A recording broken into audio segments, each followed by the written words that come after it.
busca no lo que separa, sino lo que une, y le da un sentido, para mí, específicamente judío.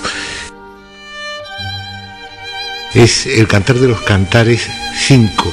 Se ve una pareja de amantes y a la derecha está Vitebsk, la ciudad donde nació, en el centro está París y a la izquierda está Jerusalén, es decir, las tres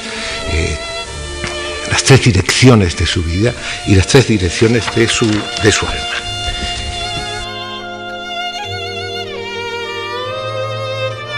La aparición de los tres ángeles a Abraham está inspirada por la pintura rusa, eso es indudable.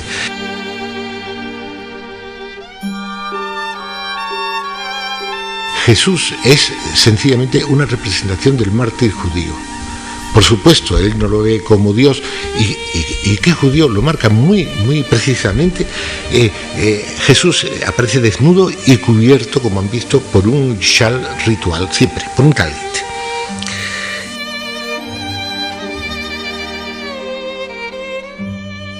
Él se interesa en el tema desde muy pronto. Hay una crucifixión de 1900, un Gólgota de 1912, y luego resurge mucho más tarde este tema. En 1938 hay una crucifixión blanca en donde aparece una esvástica. Es el momento en que empieza la gran persecución de los judíos por los alemanes.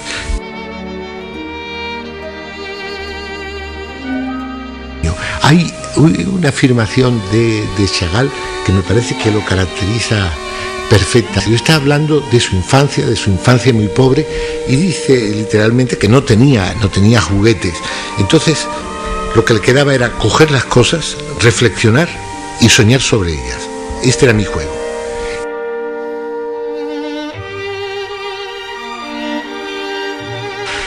Su arte consistió en eso, en coger las cosas modestas, las cosas que lo rodeaban, y transfigurarlas con su imaginación, con su reflexión.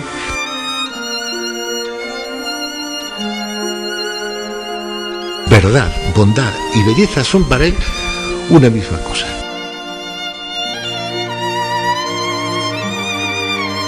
La flauta mágica era uno de sus puntos de referencia, confesos, mientras que la otra era El sueño de una noche de verano de Shakespeare.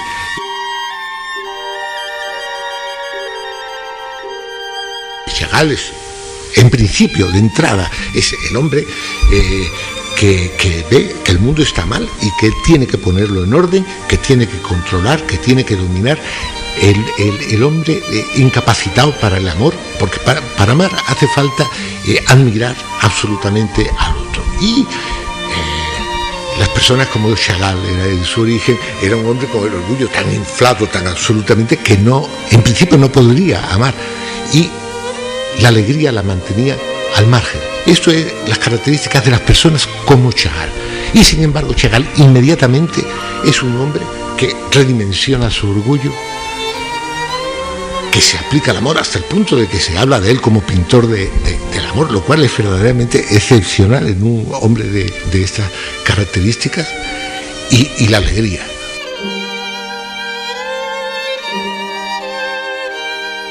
El dibujo danza hasídico como característico de Chagall, y al mismo tiempo se esfuerza en crear, mediante su pintura, mediante los figurines, etcétera, propiciar un modo de expresión específicamente judío de gueto, porque sabe que gestualmente se manifiesta la interioridad de las personas de un modo a veces mucho más profundo y mucho más directo.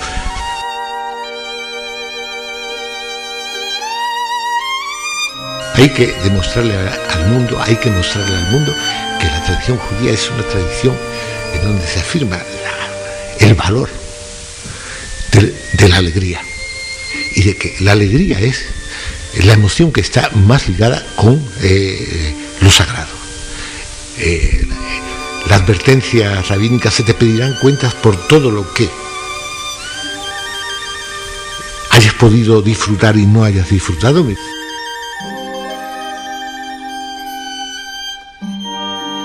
La vida de Chagall es una ilustración de esto que digo, una ilustración de la felicidad en un sentido muy grande. En los cuadros de Chagall nunca aparece el mal, aparecen los efectos del mal.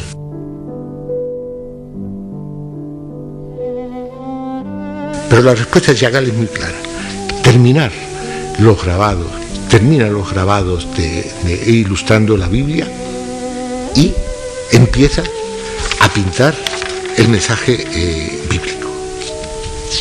El mensaje bíblico son cuadros sobre temas bíblicos, absolutamente.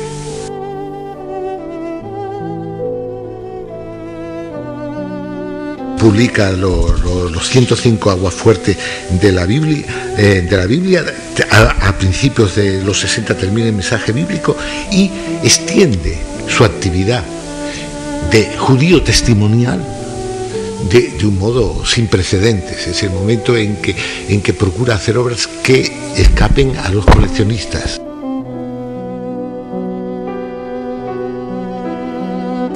Las grandes pinturas murales, hace cerámica, hace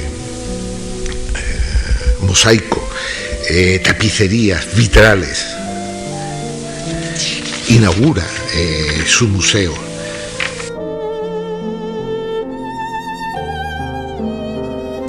Eso es en todo momento su entrega,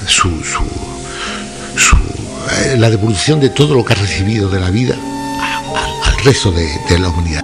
Que él murió a los 97 años y el mismo día que murió había estado pintando. Está claro por su obra que él se ascribe totalmente a la creencia en que, como dice la Biblia, Dios, después de crear, cada vez que crea algo, lo mira y dice, eso está bien. Es decir, el mundo es bueno. Para él el mundo no es un valle de lágrimas, no es algo, no tiene el concepto cristiano del pecado original ni de la condición caída, no. Y eso es lo que hace que luche continuamente por afirmar esta felicidad.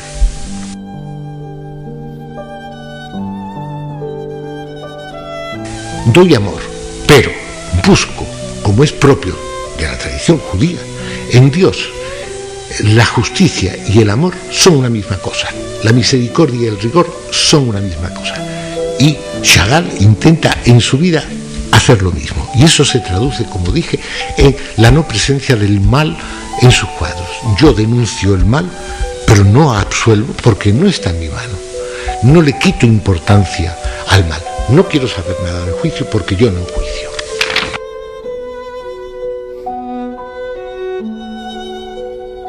Su amor, su relación amorosa, primero con su mujer bella y luego con Baba,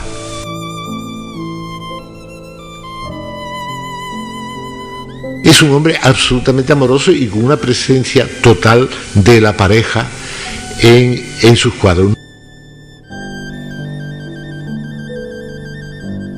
Del único tema al que dedica cinco grandes cuadros es al Cantar de los Cantares, es decir, la relación hombre-mujer.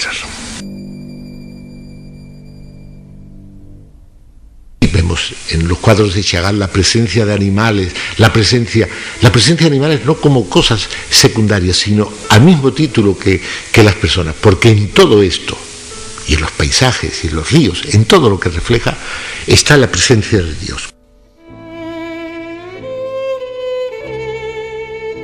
Chagall se da en los animales, en todo tipo de cosas, este amor. Y por último está la alegría.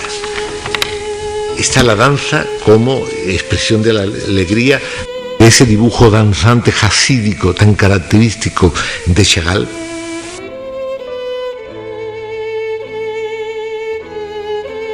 Es esa confianza en Dios de la que tenía Chagall y la que se percibe en todos sus cuadros, absolutamente.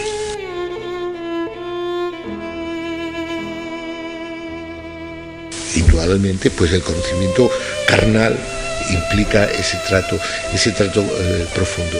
Y Chagall ilustró esto en su obra en todo momento.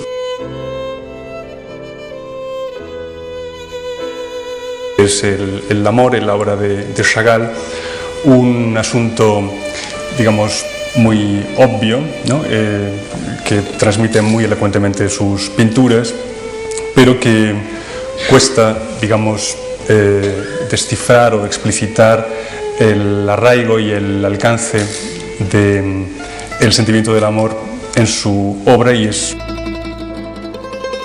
y por otro lado la importancia de la figura de Rembrandt en su obra, como su gran modelo. Según André Breton, la metáfora hizo su entrada triunfal en la pintura contemporánea gracias a Marc Chagall.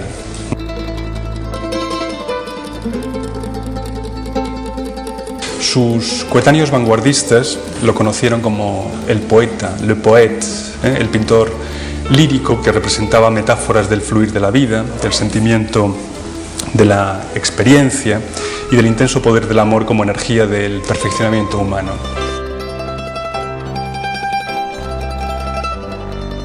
Chagall llegó en 1910 a París. Los pintores de vanguardia, los pintores de avanzada, estaban obsesionados en la exclusión de la anécdota, de la historia, del tema, y él hacía pintura básicamente de tema, aunque, como veremos, muy influenciado por las formas de representación de la propia vanguardia.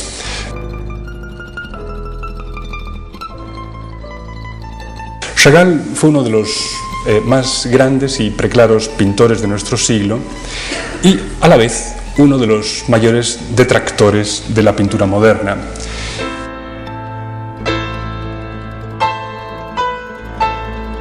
En esos 14 años, los que van de 1910 a 1924, con su primera experiencia parisina y su experiencia en la Rusia soviética, prácticamente se constituye el Chagall crecido, el Chagall maduro. Son los años, por así decir, centrales de su trayectoria. De regreso a París hace este retrato. La obra de Rembrandt ejerció sobre Chagall un infinito poder de fascinación a lo largo de toda su vida.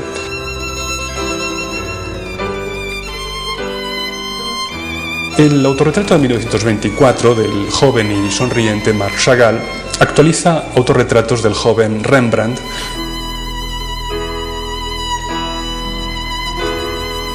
Y uno de los factores más importantes en esta afinidad es la expresión saturada del amor y de la alegre aceptación de la existencia que vive en los cuadros de ambos artistas.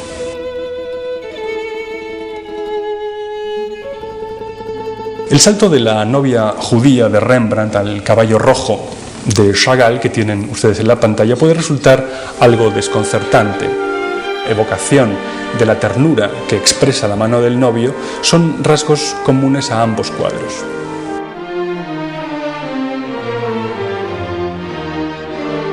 Los novios, ese caballo rojo fantástico con manos que trae luz, el acróbata, la lectora de la parte derecha, que parece como si diera una patada al caballo,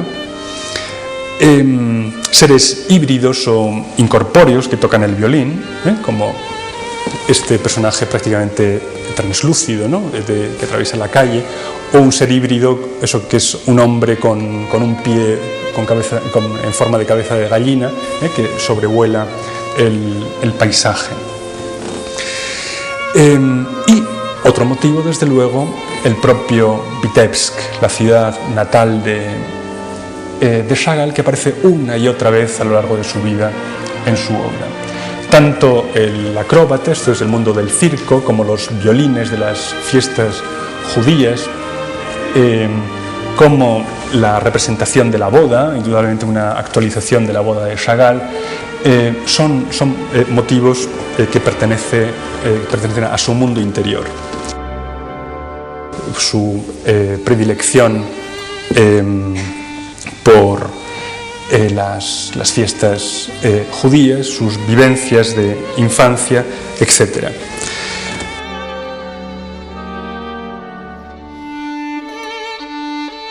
Y hay en ello, por lo tanto, una singularización y, al tiempo, una condensación de la vida entera, una celebración en acto de la experiencia de vivir y capitalizada por medio del amor representado por estos novios.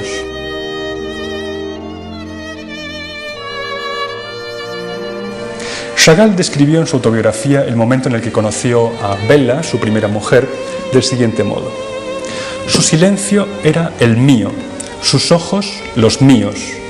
Es como si ella me conociese desde hacía mucho tiempo, como si supiera todo de mi infancia, de mi presente, de mi futuro, como si velase por mí, me adivinase más de cerca, a pesar de que la veo por primera vez.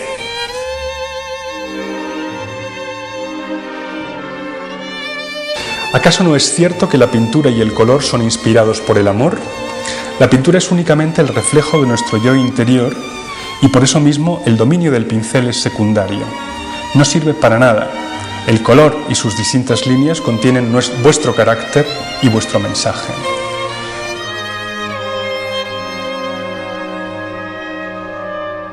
La boda, un cuadro pintado en 1944, poco antes de la muerte de Bella, es una obra en la que volvemos a encontrar, como en muchas otras de sus pinturas, una celebración del amor conyugal.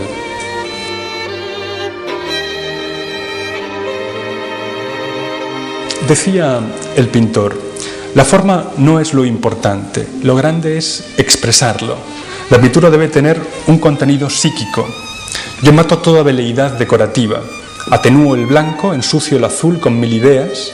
El psiquismo debe entrar en el color. Hay que trabajar la pintura con la idea de que algo de vuestro alma penetra en ella y le da sustancia. Un cuadro debe nacer y florecer como algo vivo. Debe abrazar algo inabarcable, confuso, el encanto y el sentido profundo de lo que os concierne.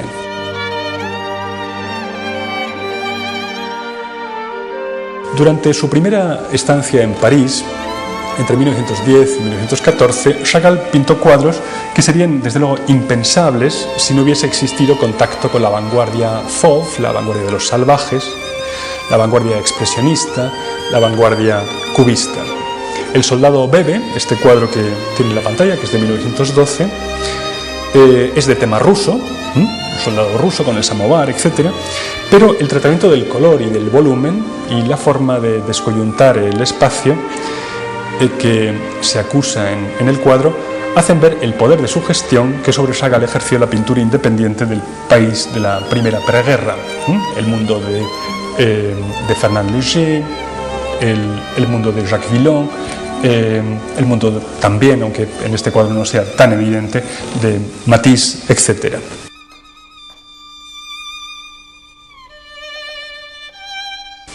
Los cuadros anteriores a su estancia en París, como El muerto, que tiene en la pantalla, o el retrato de Bella con guantes negros, que está en la exposición, o el dibujo de 1909 que les muestro ahora, que es una vista de Vitebsk, y concretamente de una parte del gueto judío de Vitebsk, donde él creció. Son todos ellos testimonios de una trayectoria inicial del pintor en su ciudad natal y en San Petersburgo, dentro de ese realismo ingenuo en el que reconocemos desde luego a Chagall, pero en el que aún no había despertado verdaderamente el sentido del color y la libertad de creación que caracterizan al Chagall de París. Él dijo en una ocasión: yo soy de formación francesa, yo era muy sombrío cuando llegué a París, era de color patata, ¿no?, como Van Gogh. Decía, se entiende como Van Gogh también cuando llegó a París, mientras que París es claro, ¿no? Bueno, pues esa claridad de París es algo que incorpora de forma muy notoria y rápida desde un primer momento de su primera instancia. Un cuadro muy célebre de esta época, de 1911, es el autorretrato de los 7 dedos, que es una obra emblemática del Chagall de 24 años, que vivía en uno de los talleres de la Ruche, la Colmena, un hervidero de artistas que estaba al lado del matadero de Vaugirard. Se autorretrata pintando otro célebre cuadro suyo, que es a Rusia, a los asnos y a los otros, un cuadro que se conserva, que está en el Centro Pompidou de París. Pero más que pintar, lo que hace es acariciar afectuosamente este cuadro, que está sobre el caballete. Y lo acaricia con su mano izquierda, que cuenta 7 dedos. Tener 7 dedos, desde luego, es algo extraño, y vamos a ver que Chagall tenía 5 en cada mano como nosotros. La mano de 7 dedos hace referencia al tacto del misterio. El número 7 es un símbolo clave en la mística hebrea de los números. Son los 7 días de la creación, los 7 brazos de la menorá, etc. Esta obsesión por el 7 se la transmitió a su amigo Ricciotto Canudo, el crítico de cine, que es precisamente el que creó el término séptimo arte, ¿no?, para llamar al cine. Bueno, es un término que es un poco cursi, pero que lo seguimos utilizando hoy, y que sin que le salieran las cuentas de que debía ser el séptimo arte, pues lo forzó a ser el séptimo, precisamente para hacer referencia a ese principio de totalidad de la creación que simboliza el 7. Bueno, pues con esa mano de 7 dedos, ese símbolo religioso, finalmente, Chagall acaricia en este autorretrato un cuadro que remite a sus raíces culturales, un cuadro en el que aparece la iglesia ortodoxa de Vitebsk, el campesinado, los animales domésticos, finalmente la vida provinciana de Rusia. En el lienzo se verifica, por lo tanto, una fricción lírica entre la figura del pintor convertido a la vanguardia, ese pintor urbanizado en la metrópoli, etc., y sus raíces personales y culturales. El pintor de París, al asomarse a la ventana, como ven en la parte superior izquierda, se ve la Torre Eiffel claramente, y al tiempo se le aparece en una nube, en un rincón de la habitación, del taller, una imagen de Vitebsk, nuevamente pues eso, con la iglesia ortodoxa presidiéndolo todo, que es un exterior para él especialmente querido.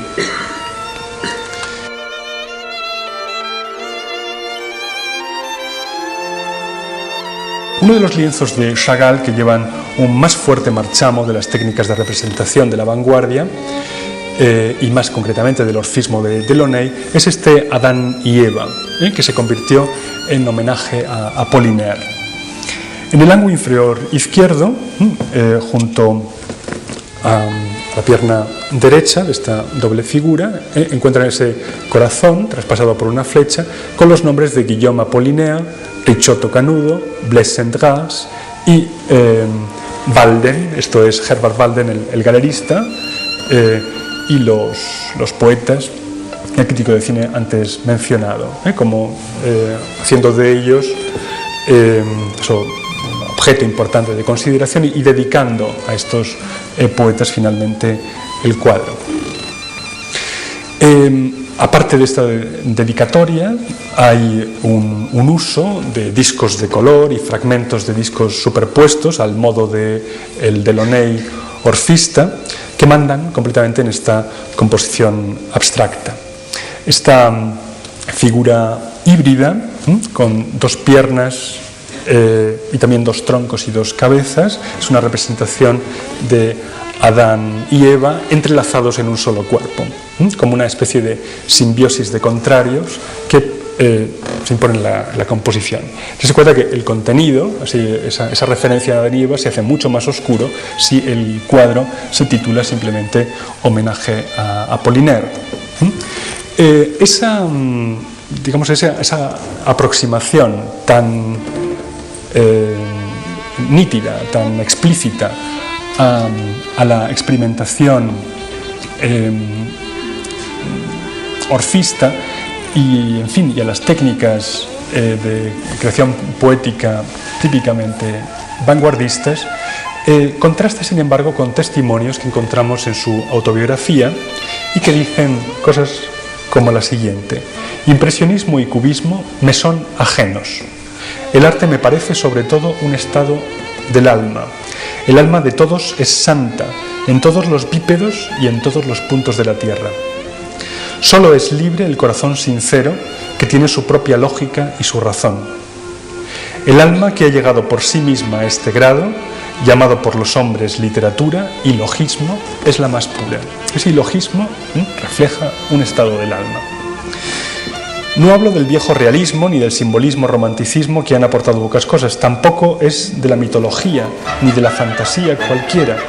Pero, ¿de qué, Dios mío, estoy hablando? Diréis, esas escuelas no son sino un bagaje formal. El arte primitivo poseía ya la perfección técnica hacia la cual se esfuerzan las generaciones actuales entre malabarismos, cayendo incluso en la estilización. Comparo este bagaje formal con el Papa de Roma, vestido con suntuosidad junto al Cristo completamente desnudo, o con la iglesia majestuosa junto a la oración en pleno campo. Apollinaire se sienta, escucha, se sonroja, sopla y murmura, sobrenatural.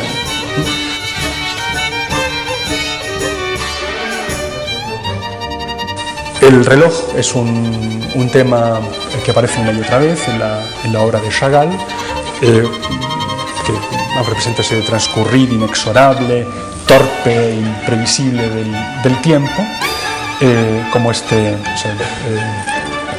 reloj alado, ¿no?, que sobrevuela las calles del Vitebsk nevado, y el ser híbrido pues aparece una y otra vez, como por ejemplo aquí, no una Adán y Eva, sino una novia de dos caras. Esta fusión de los cuerpos de Adán y Eva, o esta novia con dos caras, la masculina y la femenina, expresan siempre para Chagall una reconciliación de contrarios, es decir, una fusión ideal que sirve como de signo utópico para la realización del amor y también para la superación de la dualidad de las cosas, precisamente de esas oposiciones de contrarios.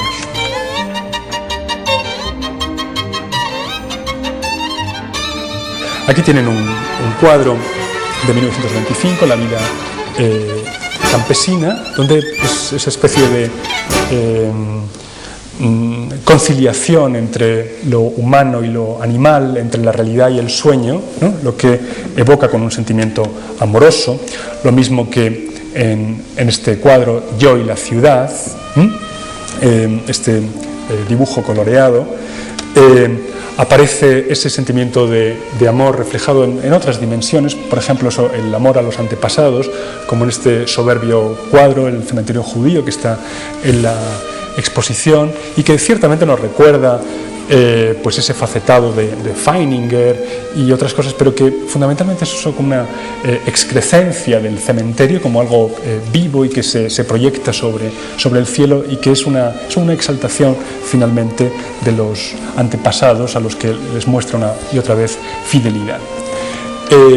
Ese asunto de la fecundidad, del darse en el amor, aparece desde luego con el tema explícito de la maternidad, como ocurre en este cuadro, de lo mismo el tema del alumbramiento, es decir, la vida que transcurre y en todos los momentos recoge esa forma de plenitud.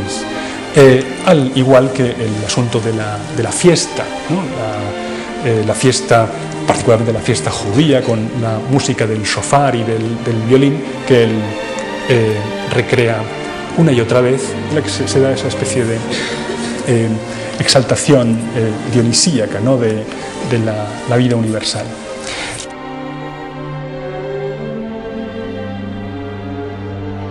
La novia de la cara azul, observan que los contornos han desaparecido, esa digamos, ese sometimiento a un ritmo formal claro, tampoco se atiende, y al tiempo aumenta mucho la sensualidad del color, las asociaciones sinestéticas, ¿no? Es decir, que se refieren al diálogo entre los sentidos. Por ejemplo, esa curva que describen los cuerpos de los novios o de la pareja, me parece como si fuera un soplo, ¿no? Una inspiración de aire, ¿no? Que como que entra en el pulmón, es decir, que como que se interioriza inmediatamente. Esos contrastes de color que vivifican mucho la composición, al tiempo que aumentan así la expresión de las oposiciones entre los elementos, como es el contraste verde-azul. Y esto siguiendo, repito, con el repertorio, el asunto, el tema finalmente propio de Chagall, la música, el circo, Vitebsk, el amor. Ese mundo fluctuante, ese mundo ingrávido, impalpable, esa pincelada llena de vibración, lo que hace es extremar o, digamos, someter a una expresión cada vez más plena el sentimiento en el que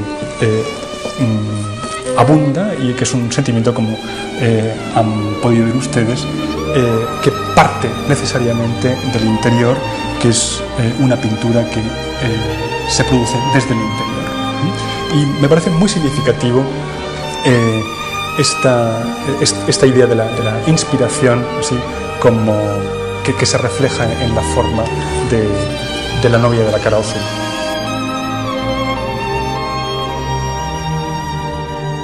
Lo mismo, por supuesto, ocurre con el mundo de los sueños, que recrea una y otra vez Chagall, como ocurre en este cuadro, Pájaros en la noche, en el que no nos vamos a entretener. El buey desollado pertenece al propio mundo personalísimo de Chagall, puesto que su abuelo era carnicero y él fue testigo de cómo se desollaban las reses en el patio de la casa de su abuelo en Vitebsk. Durante su primera estancia en París vivió al lado de un matadero, y en fin, es algo que él aborda y que comenta también en su autobiografía, y dice lo siguiente para describir el sacrificio de una res. El carnicero, en blanco y negro, con el cuchillo en la mano, se remanga. Apenas comenzada la oración, preparándole el cuello, le clava el acero en la garganta. Y tú, mi querida y pequeña vaca, desnuda y crucificada, tú en el cielo sueñas. El brillante cuchillo te ha suspendido en el aire. El tema de la res desollada generalmente es interpretado como un signo del trágico destino de la humanidad. Tiene algo de calvario y ciertamente es una representación correlativa a la crucifixión, y en cualquier caso hace las veces de actualización o de recuerdo del sacrificio bíblico, un símil del sufrimiento infligido en el hombre por el hombre y proyectado en las víctimas sacrificiales. En una ocasión, en los diálogos del Louvre en 1967, habló algo del secreto profesional, ¿no? Por así decir, de su secreto profesional como pintor. Y decía lo siguiente: nada de diseño, eso podría ser hecho con los dedos. El color es lo que da el Geist. Nada de estilización, vamos, Geist, espíritu. Nada de estilización, de maestría, de búsqueda de gestos. La debilidad, igual que un viejo, es joven, ordinario. Cuanto más ordinarios son Delacroix o Corot, tanto más geniales son. Señala la debilidad, lo ordinario, como eso, digamos, generadores, ¿no? de esa virtud poética. La debilidad, igual que un viejo, es joven. Ordinario, cuanto más ordinarios son Delacroix o Corot, tanto más geniales son. ¿Qué es lo que cuenta? ¿Quién puede decirlo? Es como un niño que duerme en una cama. El color se compra en un almacén. Los temas, me he interesado en la Biblia, porque es un libro de primer orden. En mí no hay ciencia. No es necesario dibujar bien. Dejad tranquilo vuestro propio don. Ingres dibuja bien y no deja de ser una pesadilla. Yo podría haber hecho mis líneas de otro modo, a derecha en lugar de izquierda, hacia arriba en lugar de hacia abajo, pero habría sido igual. Tengo ganas de decir a los inquietos, tranquilos, haced como Corot, sed ordinarios. Stanislavski decía a los actores, calmaos, bajad las espaldas, entonces se verán vuestros propios colores. Es lo mismo que orinar, si no funciona es que estás enfermo. No me gusta el gesto importante. En el compartimento de tercera clase, Daumier no tiene gestos. Felizmente no los conocía. No conocer los gestos, esa calma, digamos, ese estar consigo mismo, viene a decirnos Chagall, es lo importante en la creación artística.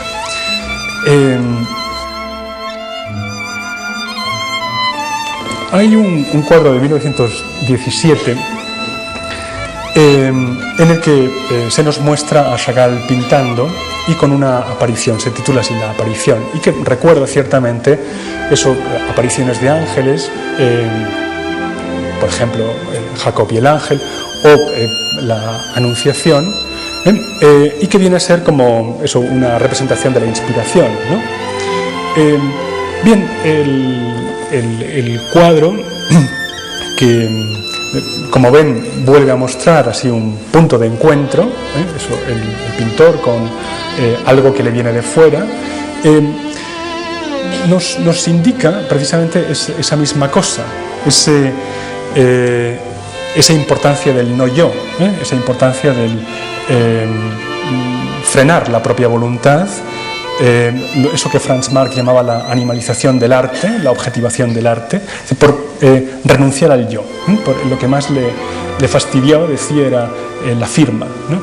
Bueno, pues esa permeabilidad, ¿no? Esa receptividad del pintor está atravesada en todo punto en la obra de Chagall por el principio del amor y el mejor correlato de este cuadro que acabamos de ver es seguro esta fotografía en la que se encuentra pintando con Bela a un lado y Ida, su hija, al otro lado del lienzo. Bien, pues esto es lo que quería decir. Sí.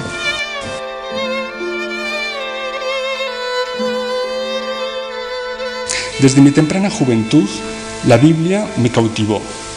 Siempre me ha parecido, y todavía me sigue pareciendo, la fuente de poesía más impresionante de todos los tiempos. Desde esa época he seguido buscando su reflejo en la vida y en el arte. La Biblia es como una resonancia de la naturaleza, y yo, por mi parte, he intentado transmitir ese mensaje.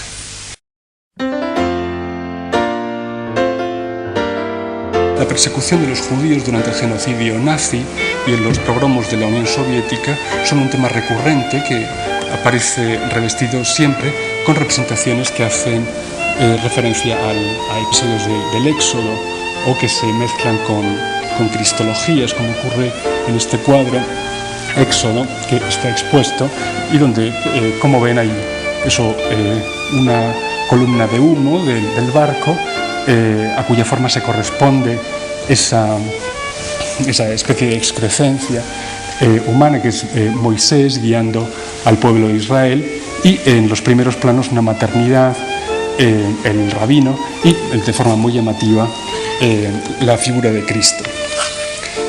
El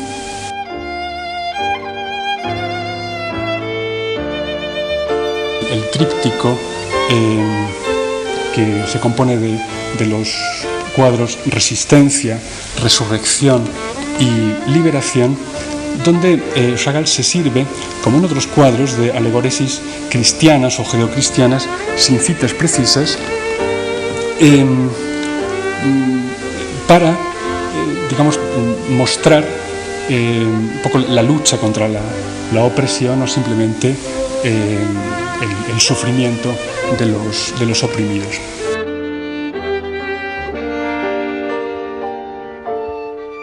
Es el titulado El alma de la ciudad. Es uno de los primeros cuadros que hizo Chagall después de la muerte de su primera esposa, Bella, en 1945. Le vemos pintando un lienzo con la figura de Cristo y a él mismo, en ese autorretrato, con dos caras. Una cara como que busca consuelo en la representación y otra cara que mira hacia esa especie de fantasma que circula por el aire a sus espaldas y en el que está representada una mujer, con toda probabilidad la propia Bella. La figura de Cristo aparece como una especie de espejo del dolor del artista. El cuadro se conduele, ¿no?, con el artista y esto responde, digamos, a un uso de los términos que podríamos definir como los de una cristología privada, una forma de universalización, de objetivación de la expresión de un dolor estrictamente particular.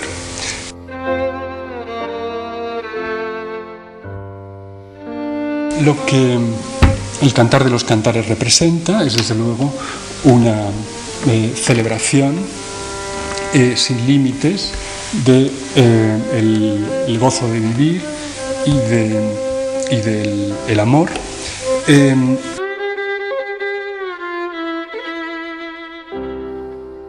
Se entiende el Cantar de los Cantares como un canto del amor de Dios por Israel y del amor de Israel por su Dios.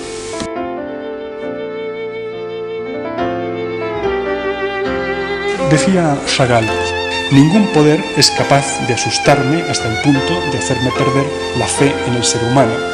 Yo creo en la grandeza de la naturaleza entera.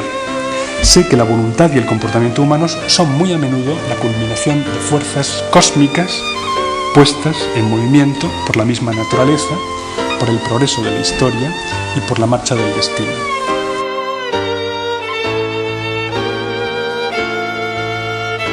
Decía Chagall: me he referido al gran libro universal que es la Biblia.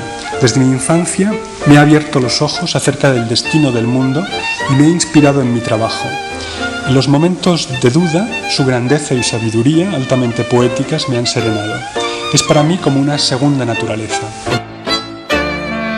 Una obra auténtica e importante debe estar traspasada por su espíritu y armonía. Sin duda, no soy el único que piensa así, sobre todo en nuestro tiempo. He tratado de expresar esta realidad porque en mi interior el espíritu y el mundo de la Biblia ocupan un lugar importante.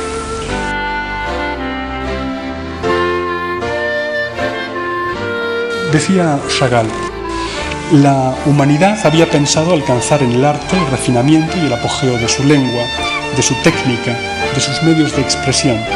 Y sin embargo, en esta época en que se marchitaban los viejos ideales religiosos y otros más, la humanidad fatigada esperaba dominar este lenguaje, percibir un rayo de luz que descubriera un nuevo sentido a la vida. ¿No es también esa la misión del arte?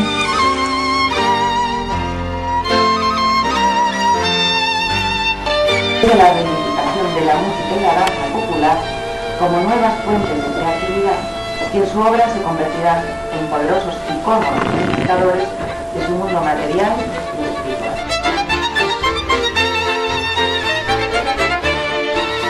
Los símbolos de la música popular judía, de la música klezmer, permanecen porque proceden del mundo sólido del Dios del espíritu y constituyen una poderosa fuente de identidad mundial de desarrollo.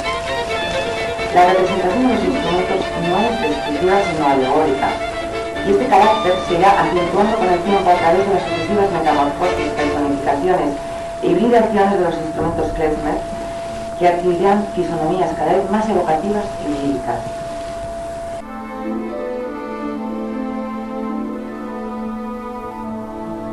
Así escribía Marc Chagall en 1973 en relación a su recorrido humano y artístico. En la medida de mis fuerzas, en el transcurso de mi vida, bien que a veces tengo la impresión de ser otro, que he nacido, se podría decir, entre el cielo y la tierra, y que el mundo es para mí un gran desierto, en el que mi alma vagabundea como una antorcha, he creado mi obra de acuerdo a este sueño lejano.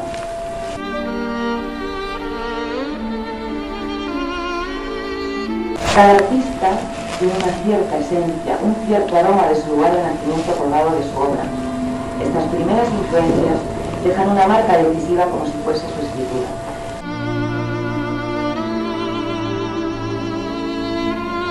Caso comentaría, no sé de dónde saca esas imágenes. Debe tener un ángel en la cabeza.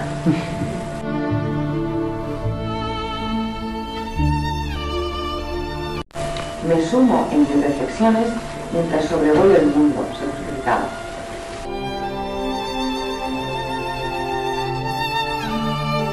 Mis mudanzas de un país a otro han estado siempre dictadas por consideraciones artísticas.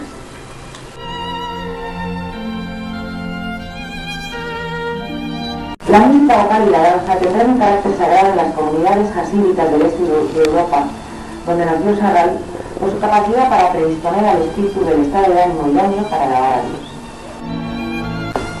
El canto, diversificado con el rezo, una forma de meditación que permitía la derecha a la comunicación mística con Dios.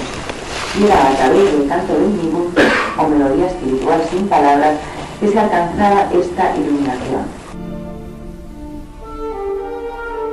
El Shabbat terminó el servicio con este interior sencillo donde ya andaban las 10 de la noche. Chagall relata así el episodio. Niños, ¿cantéis la canción del rabino? Decía mi madre. ¡Ayudadme! Los niños cantaban, se dormían. Ella empezaba a llorar y yo le decía, y empiezas, así no canto más. Palabras de Chagall. Uno no podrá nunca conocer los secretos de la vida, pero a través de su alma está en contacto con el mundo, en armonía con él mismo, quizá incluso a nivel inconsciente. En el arte, como en la vida, todo se puede con tal de que esté basado en el amor. Un klezmer no hace música, sino que habla, reza y consuela a través de su instrumento.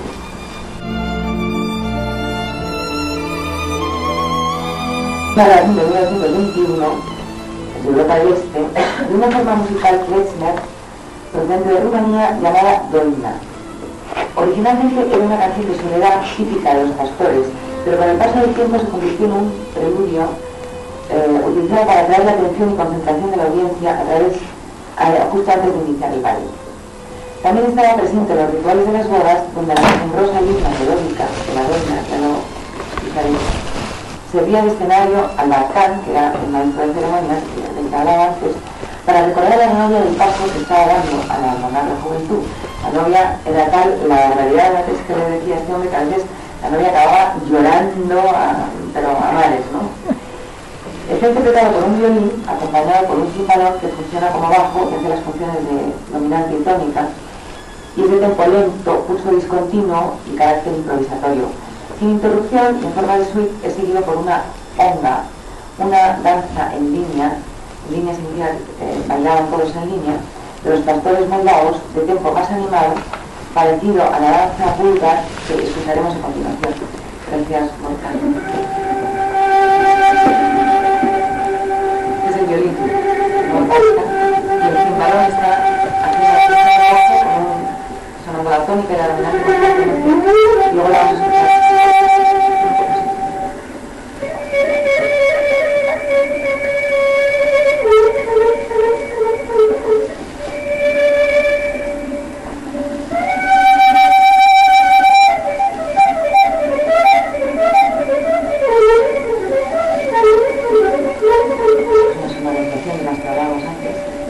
Está en una escala armónica.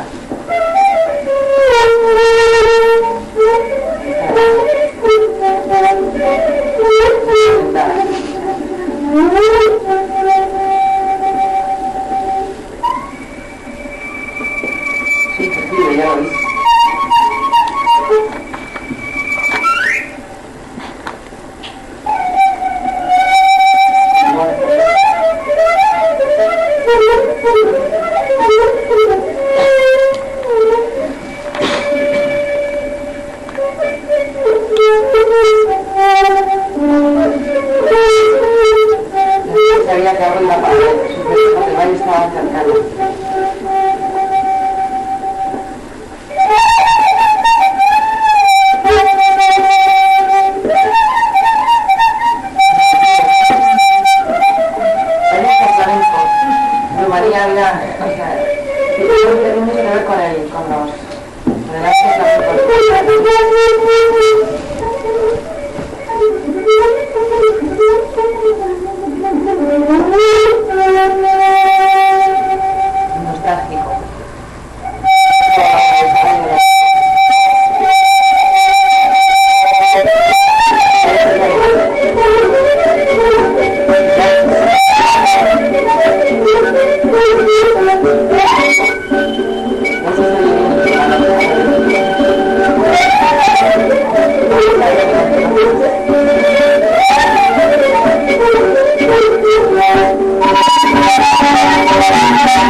Una grabación que está en 1923 y procede de Nueva York. Se trata de una vulga, como dijimos antes, una danza tradicional klezmer romana de tempo rápido y paso constante. En este caso está liderada por un clarinete. Gracias, Gorka.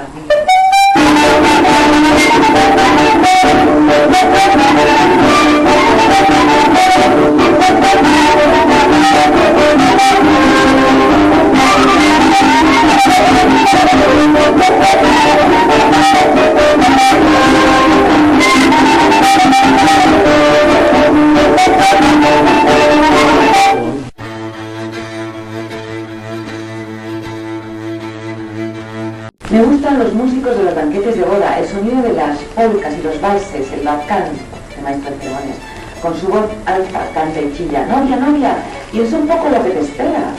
Con estas palabras mi cabeza se separa delicadamente de mi cuerpo y llora en alguna parte cerca de las cocinas donde preparan el pescado.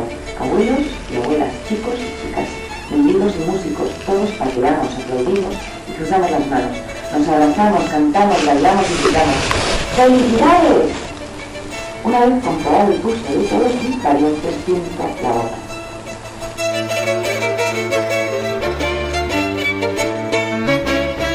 La boda rusa de 1909 refleja latentamente el acontecimiento en el nuevo estilo neoclasicista.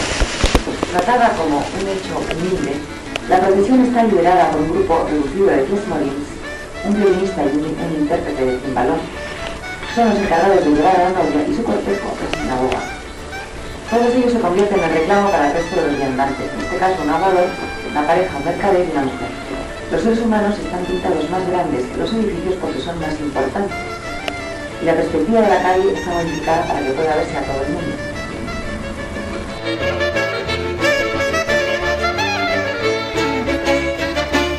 En La muerte o El muerto de 1908, Chagall describe una despojada escena en medio de la misma calle que tanto servía de corral para los animales como de centro de intercambio comercial y social. El violinista hace sonar su instrumento acompañando la hora triste, uniendo el alma del que se despide con la de los que se quedan.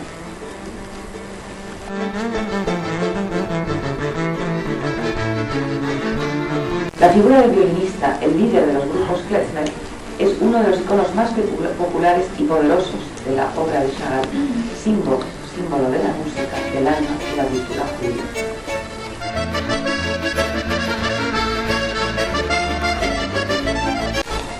El violinista sentado de 1908 es aparentemente sencilla descripción de un judío tradicional tocando su violín, toca el violín como un zapatero, mientras el abuelo le escucha y sueña. Y mi cabeza vuela lentamente en la habitación y penetra en las nubes y estrellas azules con el olor de los campos, de las calles y los estados. Se ve que con el buen tiempo que hacía, el abuelo se había subido al tejado, se había sentado encima de las tuberías y se estaba zampando unas zanahorias.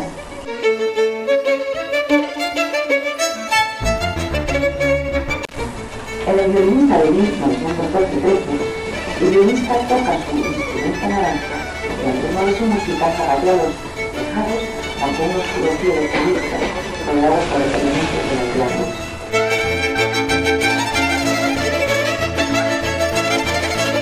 Pinta el violinista verde de 1923-24 con la memoria y con el corazón desde la nostalgia. Es una imagen cómica y admirable que siempre tendrá el lado oscuro de su vida errante.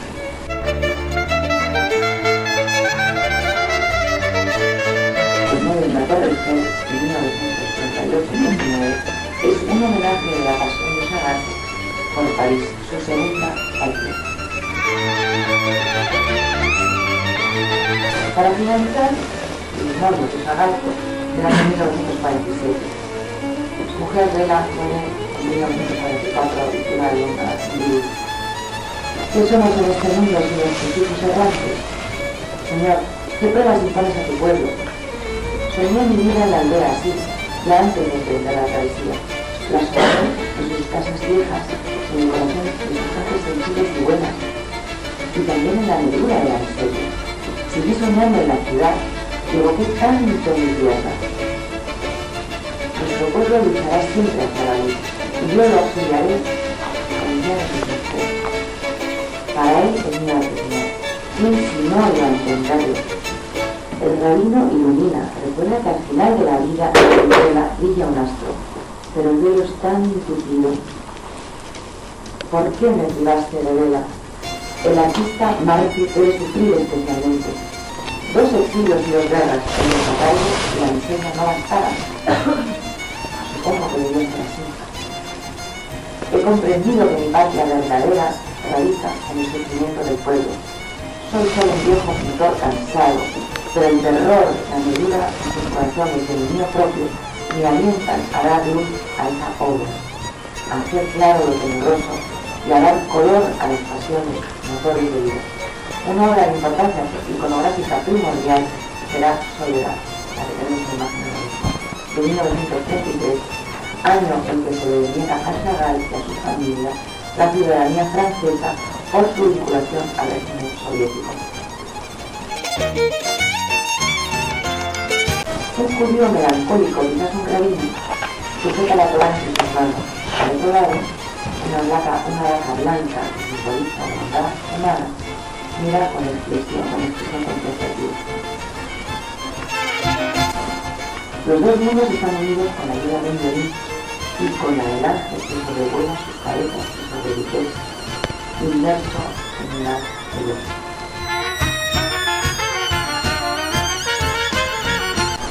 Desarrolló su propia lectura del mundo, ayudado por una poderosa iconografía con la que construyó un mensaje de afecto y libertad que transfiere el peligroso aspecto. En 1947 escribió: solo espero redención en este mundo e intentar alumbrar a las almas buenas con un mensaje de verdad. La verdad y la razón de la existencia es el amor. La esperanza, la única fuerza para seguir adelante.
Chao.